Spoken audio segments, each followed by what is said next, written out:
رسول کے آگے پیش قدمی نہ کرو۔ یہ ایمان کا اولین اور بنیادی تقاضا ہے۔ جو شخص اللہ کو اپنا رب اور اللہ کے رسول کو اپنا ہادی و رہبر مانتا ہو، وہ اگر اپنے اس عقیدے میں سچا ہے تو اس کا یہ رویہ کبھی نہیں ہو سکتا کہ اپنی رائے اور خیال کو اللہ اور رسول کے فیصلے پر مقدم رکھے، یا معاملات میں آزادانہ رائے قائم کرے اور ان کے فیصلے بطور خود کر ڈالے، بغیر اس کے کہ اسے یہ معلوم کرنے کی فکر ہو کہ اللہ اور اس کے رسول نے ان معاملات میں کوئی ہدایت دی ہے یا نہیں، اور دی ہے تو وہ کیا ہے۔ اسی لیے ارشاد ہوا ہے کہ اے ایمان لانے والو، اللہ اور اس کے رسول کے آگے پیش قدمی نہ کرو، یعنی ان سے آگے بڑھ کر نہ چلو، پیچھے چلو، مقدم نہ بنو، تابع بن کر رہو۔ یہ ارشاد اپنے حکم میں سورہ احزاب کی آیت 36 سے ایک قدم آگے ہے۔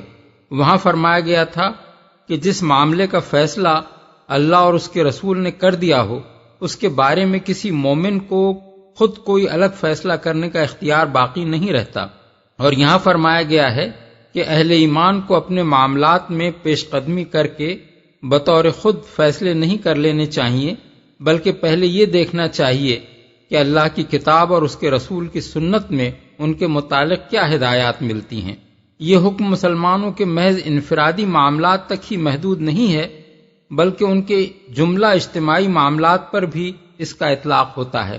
در حقیقت یہ اسلامی آئین کی بنیادی دفعہ ہے، جس کی پابندی سے نہ مسلمانوں کی حکومت آزاد ہو سکتی ہے، نہ ان کی عدالت اور نہ پارلیمنٹ۔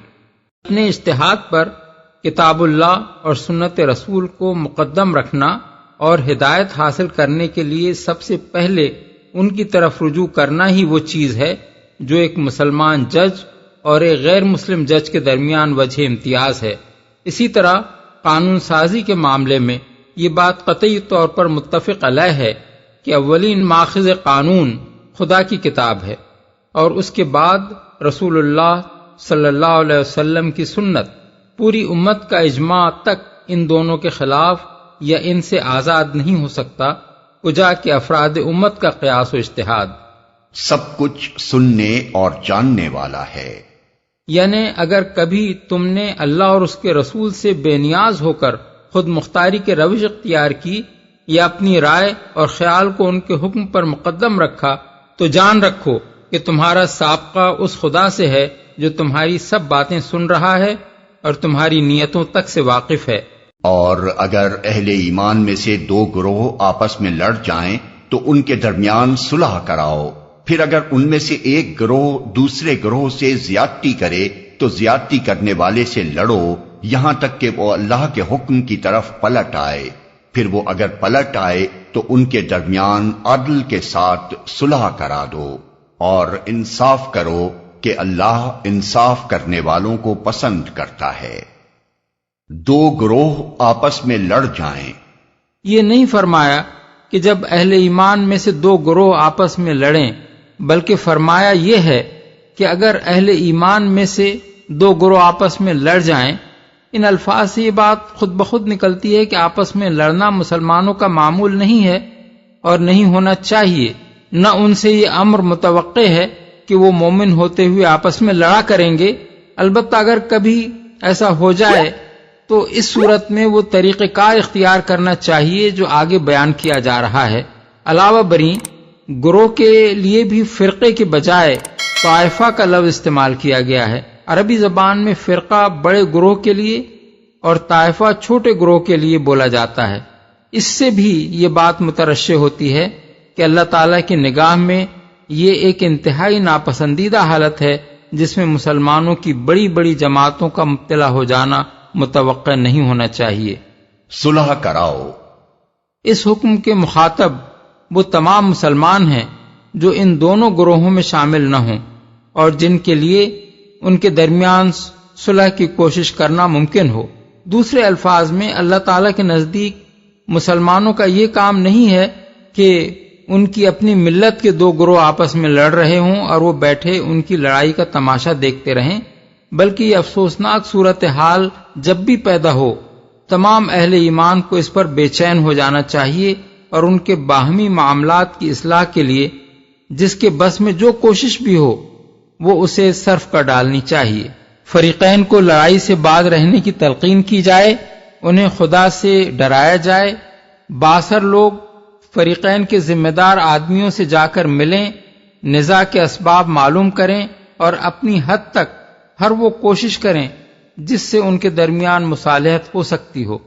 زیادتی کرنے والے سے لڑو، یعنی مسلمانوں کا یہ کام بھی نہیں ہے کہ وہ زیادتی کرنے والے کو زیادتی کرنے دیں اور جس پر زیادتی کی جا رہی ہو اسے اس کے حال پر چھوڑ دیں یا الٹا زیادتی کرنے والے کا ساتھ دیں، بلکہ ان کا فرض یہ ہے کہ اگر لڑنے والے فریقین میں صلح کرانے کی تمام کوششیں ناکام ہو جائیں تو پھر یہ دیکھیں کہ حق پر کون ہے اور زیادتی کرنے والا کون۔ جو حق پر ہو اس کا ساتھ دیں اور جو زیادتی کرنے والا ہو اس سے لڑیں۔ اس لڑائی کا چونکہ اللہ تعالیٰ نے حکم دیا ہے اس لیے یہ واجب ہے اور جہاد کے حکم میں ہے۔ اس کا شمار اس فتنے میں نہیں ہے جس کے متعلق نبی صلی اللہ علیہ وسلم نے فرمایا ہے کہ القائم فیہا خیر من الماشی والقائد فیہا خیر من القائم، یعنی اس میں کھڑا رہنے والا چلنے والے سے اور بیٹھ جانے والا کھڑا رہنے والے سے بہتر ہے، کیونکہ اس فتنے سے مراد تو مسلمانوں کی وہ باہمی لڑائی ہے جس میں فریقین عصبیت اور حمیت جاہلیہ اور طلب دنیا کے لیے لڑ رہے ہوں اور دونوں میں سے کوئی بھی حق پر نہ ہو۔ رہی یہ لڑائی جو زیادتی کرنے والے گروہ کے مقابلے میں برسر حق گروہ کی حمایت کے لیے لڑی جائے تو یہ فتنے میں حصہ لینا نہیں ہے بلکہ اللہ تعالیٰ کے حکم کی تعمیل ہے۔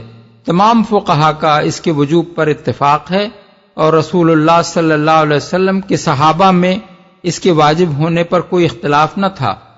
احکام القرآن للجساس، بلکہ بعض فقہا تو اسے جہاد سے بھی افضل قرار دیتے ہیں اور ان کا استدلال یہ ہے کہ حضرت علی رضی اللہ عنہ نے اپنا پورا زمانہ خلافت کفار سے جہاد کرنے کے بجائے باغیوں سے لڑنے میں صرف کر دیا۔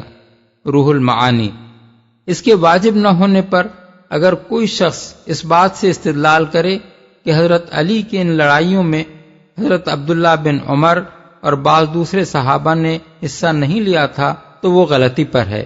ابن عمر خود فرماتے ہیں کہ ما وجدت فی نفسی من شیء ما وجدت من هذه الآیہ انی لم اقاتل هذه الفئة الباغیہ کما امرنی اللہ تعالی۔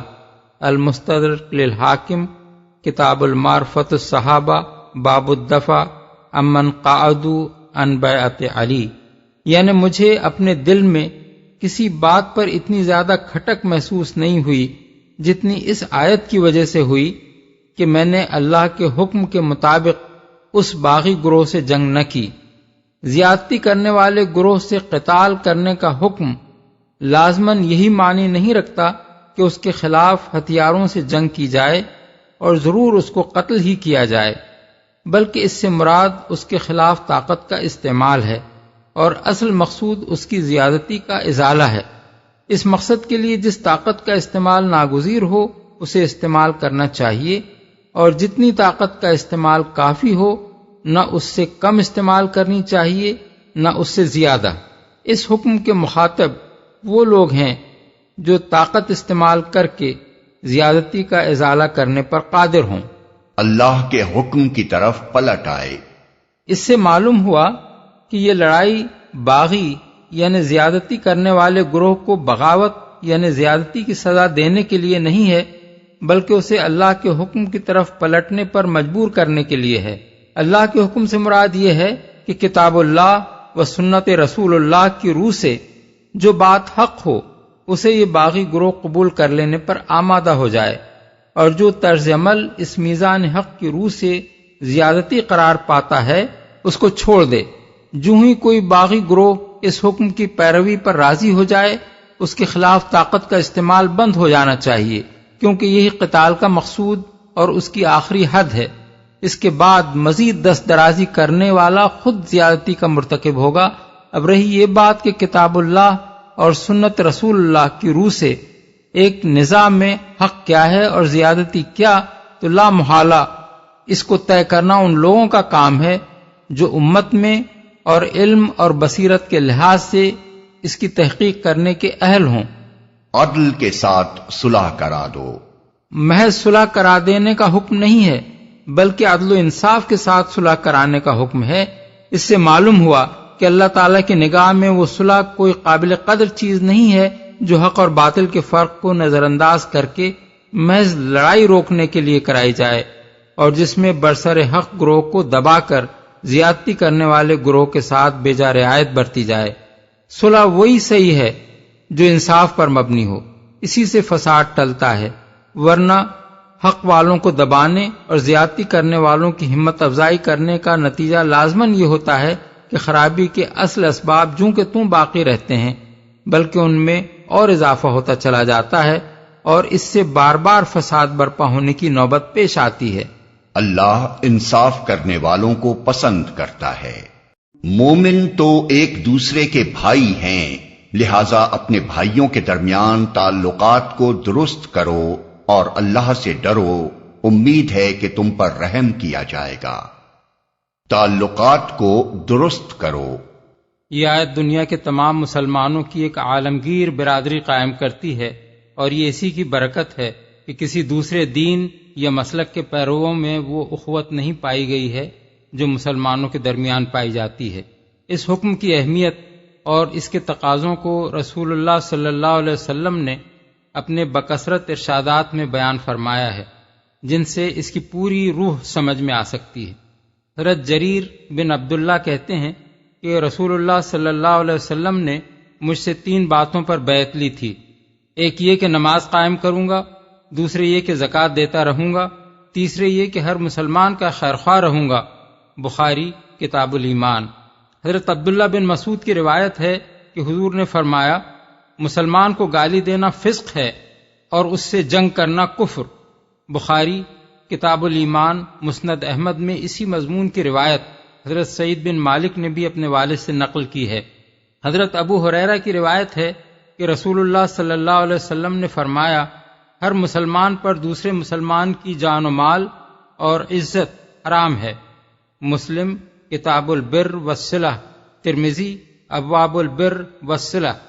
حضرت ابو سعید خدری اور حضرت ابو ہریرہ کہتے ہیں کہ آپ نے فرمایا، مسلمان کا بھائی ہے، وہ اس پر ظلم نہیں کرتا اور اس کا ساتھ نہیں چھوڑتا اور اس کی تذلیل نہیں کرتا۔ ایک آدمی کے لیے یہی شر بہت ہے کہ وہ اپنے مسلمان بھائی کی تحقیر کرے۔ مسند احمد۔ حضرت سہل بن سعد ساعدی آپ کا یہ ارشاد روایت کرتے ہیں کہ گروہ اہل ایمان کے ساتھ ایک مومن کا تعلق ویسا ہی ہے جیسا سر کے ساتھ جسم کا تعلق ہوتا ہے۔ وہ اہل ایمان کی ہر تکلیف کو اسی طرح محسوس کرتا ہے جس طرح سر جسم کے ہر حصے کا درد محسوس کرتا ہے۔ مسند احمد۔